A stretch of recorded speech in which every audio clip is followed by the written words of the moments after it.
it's Erica. Welcome back to my channel, or welcome if you're new here. Today I'm very excited for this video because I get to talk about one of my favorite things in the whole world, which are books. I freaking love books. I love to read. Within the last year, these are the books that I've read that have really resonated with me and have honestly contributed a lot to my self-growth and like spiritual journey as well. So yeah, I've got some really good self-help books in here, which I honestly don't love that term like at all. I prefer like transformative books, you know, instead of self-help. I don't know, I just think it sounds weird. And then I've also got some spirituality books that have expanded my perception of the world and kind of allowed me to see the world through different eyes. All of these books have definitely made an impact on my life in some way, so I thought I would share them with you guys in case you guys are interested in learning more, because I honestly think that knowledge is power, and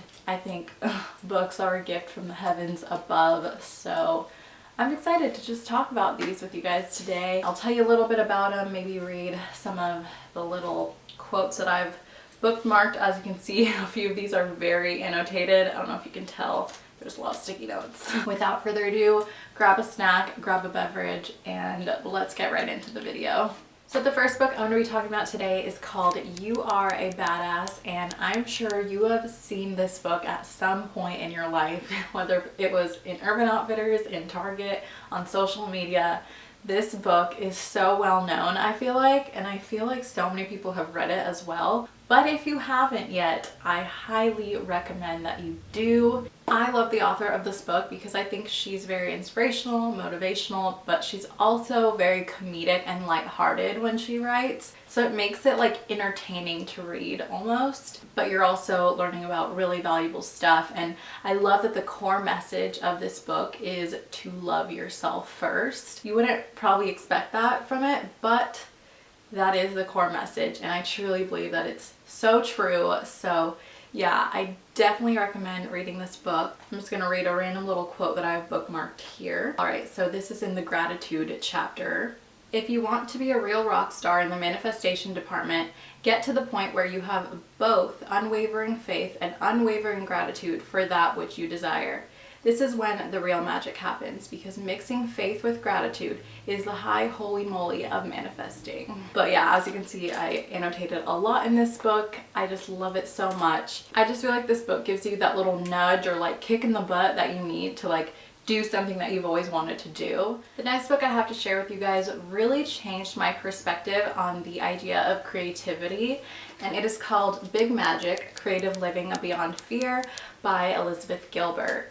This book is so incredible. The concept that she really stresses in this book that I had never really considered or thought about before I read it was that ideas are their own entities. They come to us. Ideas come to us, and it is our responsibility or our duty or our choice to take those ideas and bring them to life, essentially. I think that it inspired me to really, when I have an idea, to go for it and to do it, because if I don't, that idea is gonna move on from me and go to someone else who will nurture that idea and will bring it to life in their own way. It really encourages you to express that creative side of you, and we all have creativity within us. You know, people will go around saying like, I'm not creative, like I can't do this, I can't do that, but really we all have that ability. Like, it is our natural born like ability to be creative and to express ourselves in whatever way brings us the most joy and happiness. This quote kind of sums up how I just tried to describe her concept that she brings up. All my most outlandish beliefs about creativity might actually be true. That ideas are alive. That ideas do seek the most available human collaborator. That ideas do have a conscious will. That ideas do move from soul to soul. That ideas will always try to seek the swiftest and most efficient conduit to the earth. Hopefully that made a little bit more sense than the way I explained it. But yeah, it is very interesting and very inspiring again. This next book is by one of my favorite authors, if not my favorite author of all time, Don Miguel Ruiz, and it is called The Mastery of Love. So I want to say about a little over a year ago, I made a video kind of based on this book. It was a video basically about self-love, and that is what this book is about, and this book inspired me to make that video. I mean, really, this book is about relationships and just relationship you have with yourself. Of course, it talks about relationships with friends, family, and a significant other. At the core, it's all about how love starts with yourself. You know, the more love you have for yourself, the more you can give to others. And I think that message is so important. God, there's so many good quotes in this one, but let's see. You have to focus on the most wonderful relationship you can have, the relationship with yourself. It is not about being selfish. It is about self-love. These are not the same. You are selfish with yourself because there is no love there.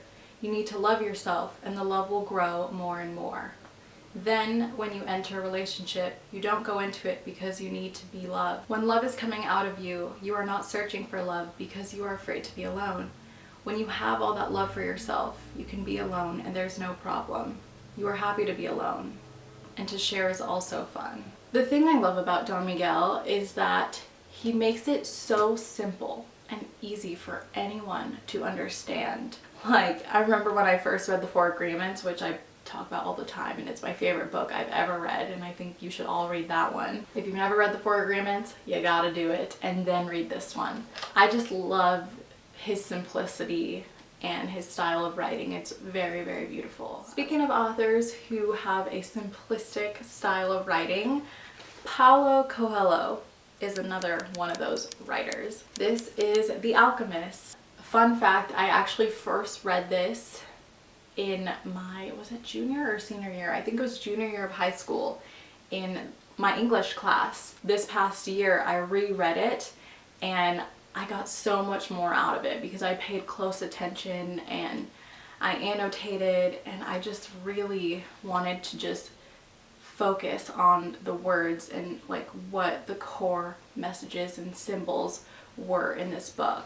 I think the core message behind this book is the value of discovering your life's purpose and following that, and really listening to your intuition as well. Let your intuition be your guide, basically, to help you pursue your purpose here on earth. It's more so told in a story form, so you follow the life of a little boy named Santiago, or a young boy, I don't know if he's little. He kind of goes throughout his journey and he learns a lot along the way. The end might leave you in a little bit of a what the heck, but I think it's really good. I remember as I was reading this, I was mainly writing notes in my phone. So here's a part that I really love. So it's the boy Santiago talking to the alchemist, and he basically says, "I'm not afraid of failing, it's just that I don't know how to turn myself into the wind."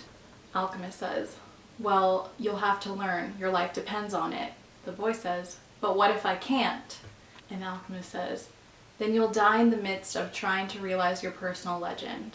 That's a lot better than dying like millions of other people who never even knew what their personal legends were. But don't worry," the alchemist continued. "Usually the threat of death makes people a lot more aware of their lives." Like, what? Like, yes, mic drop. Like, that is so good. I love it. It's told in story form and it's so good. I promise you will get a lot out of this book. It's so simple, very easy read, like honestly, very simple. Love this. Next, I have a book that literally left me with my jaw on the floor in the first couple pages. It is The Book of Secrets by Deepak Chopra. He's another one of my favorite authors. His writing style is so beautiful. Like, it's like poetic almost, and all the like metaphors and just, it's so pretty to read. This book really changed my perspective on the entire universe. I can honestly say that one of the chapters in this book is about letting go, and that helped me significantly when I was in that very confused place in my mind and in my life where I didn't know if I wanted to move out of LA and move back to Northern California. And that chapter really helped me and like guided me through that decision that I had to make, and it made me kind of feel at peace with the choice I made. I guess I will read this quote. The spiritual secret that applies here is this: what you seek, you already are. Your awareness has its source in unity. Instead of seeking outside yourself, go to the source and realize who you are. Seeking is doomed because it is a chase that takes you outside of yourself. I think this book leaves you feeling very at peace with a lot of important ideas. Like, there's even a chapter all about death, which I found very interesting and also comforting in a weird way. Check this out. This one, I will say, you kind of have to pay more attention as you're reading because it is a little bit more like intricately written, if that makes sense. Like, it's more detailed, and like I said, he does speak in metaphors quite a bit. The final book I have to share with you guys today is one that I just finished yesterday, and it is You Can Heal Your Life by Louise Hay. This book is so good, and again, I think the backbone of this book is self-love, and it is filled with positive affirmations. If you've been wanting to start practicing positive affirmations, and if you don't know where to start, this is a great book because it literally offers so many different ones. Louise gives great tips for healing yourself and your body and your past, and it really impacted my life in a positive way. She also talks a lot about the causes of dis-eases. She doesn't call it disease, she calls it dis-ease, which I really like. But yeah, she talks about the possible causes of that, like metaphysical causes, and ways that we can heal ourselves by affirming positive words to ourselves. It's very interesting. It's a different perspective. I do feel like a lot of people could be very skeptical of what she talks about in this book, but I truly believe that it could work, and I think that it's worth a read, you know? Yeah, I honestly learned a lot, but it is a lot about self-love and the law of attraction and healing yourself with words, essentially. Alright guys, so those are all the books I'm going to share with you guys today. If you like this type of video, let me know in a comment below, and I will be sure to come back in a few months when I have another stack of books to share with you guys, because I don't know, I just love recommending things that positively impacted my life with you guys, because if I can help you guys help yourselves, I think that is an amazing thing. I think that's what we're all here for, is to connect and to share and to creatively express ourselves. And yeah, I think that's the magic of social media and YouTube, is, you know, getting to share a different perspective, or I don't know, things that have helped us heal, because really we're all in this human experience just aspiring to heal and be happy. Thank you all so much for taking the time to watch this video. I truly appreciate it. If you have any book recommendations from me, make sure to comment them below. I would really appreciate that. Subscribe if you are not already. Feel free to follow me on my social media accounts, and I will try to have links to all these books in the description box below and to anything I talked about today. Thank you all from the bottom of my heart. Your love and support means the world to me, and I will see you all in my next video. Bye guys.